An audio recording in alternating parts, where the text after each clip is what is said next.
The Kansas tallgrass prairie, a unique ecosystem in the heart of the plains. A harsh environment with a wide range of temperatures, the tallgrass prairie ecosystem has some of the most variable weather and climate patterns in America. However, the tallgrass prairie and many of its creatures are in trouble.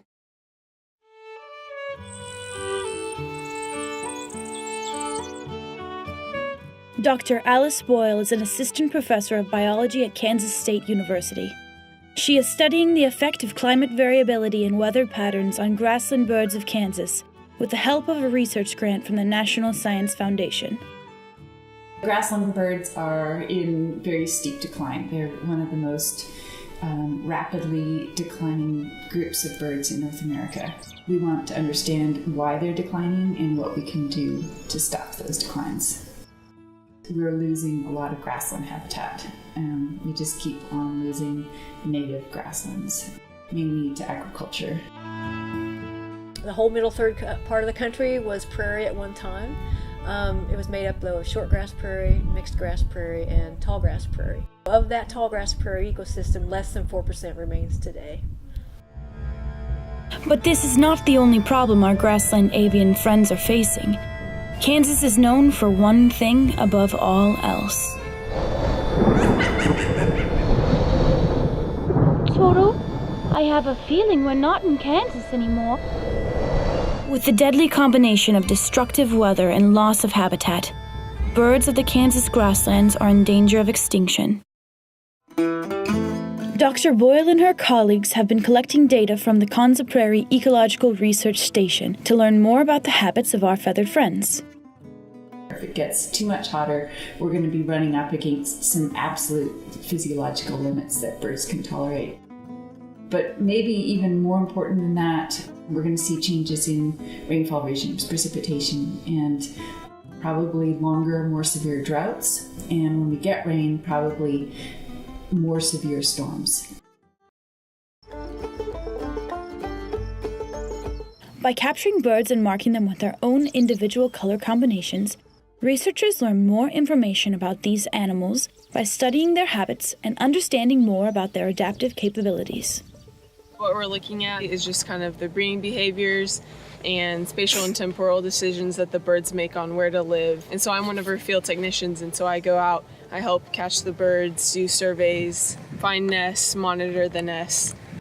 So this is how we catch birds. It's called a mist net. So what we do is we'll set it up in the middle of a male's territory that he has defended out, and we'll put it right in the middle. We have a playback of the bird's song, the call that they make, and we'll set it right down in the middle at the bottom, and we'll play it, and they'll think another male is trying to come in and steal their territory, so they'll fly right at the net. And it has those little dips in the net, and so they'll get caught in those and fall down in them. We were interested in examining how birds cope with those periods of drought and heat, and also how they respond to a big storm and whether they can anticipate a storm and do something to prepare for that. They used a quantitative magnetic resonance machine, almost like an MRI, to measure the bird's body composition by measuring body water and how much of a bird's mass is fat or lean, such as muscles and organs. They compared their data with weather data from each day during the last 2 summers. They found that when a storm is coming, the birds can sense this change and increase their lean mass, which helps them generate their own warmth. After the storm passes, body water increases, possibly indicating that birds had been dehydrated previously.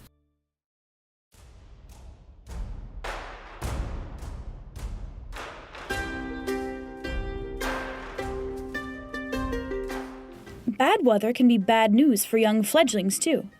On a different project, Dr. Boyle and her colleagues showed that some juvenile grasshopper sparrows developed pallid bands in their growing feathers that were lacking pigment. The pallid bands were linked to a severe storm on May 31st, 2013.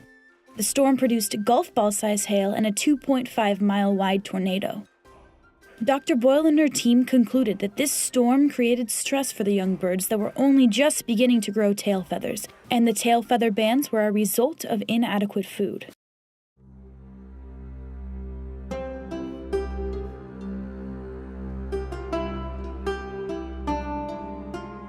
After finding the relationship between pallid bands and weather events, Dr. Boyle decided to determine the effect of severe storms on the nest success of the grasshopper sparrow by placing temperature eye buttons inside active nests. One gauge is placed outside the nest to measure ambient air temperature, and the other is placed inside the nest.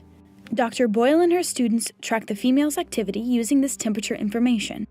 When she leaves the nest, the temperature drops, and when she comes back, it increases to the ideal temperature for embryos and chicks to develop.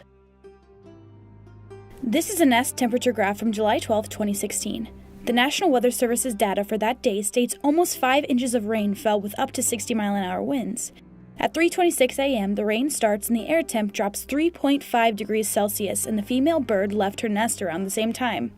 3.5 hours later, at 6:58 a.m., she returns to try to re-warm her nest.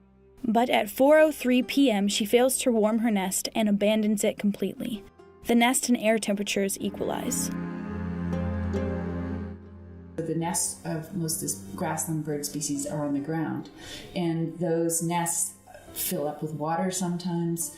The nestlings are not really able to generate their own heat adequately, and they can also die from getting wet and cold. Time is running out for these grassland birds and many other creatures who make the plains their home. With the certainty of global climate change and drastically changing weather patterns, as humans, we can relate to these animals. The urgency is real for all living creatures on Earth. It's not without the realm of possibilities that we do, as animals ourselves, we do have an effect. Ultimately, all these climatic problems are everybody's problem and created in a sense by everyone's collective action. So you can drive less, you can eat less meat, you can invest in solar panels for your house and use more renewable energy and less fossil fuels, because we need to all do that and to reverse the climate trends that we see today. Once humans realize that we are the problem and help is solely up to us, then we can create a better Earth for all living things.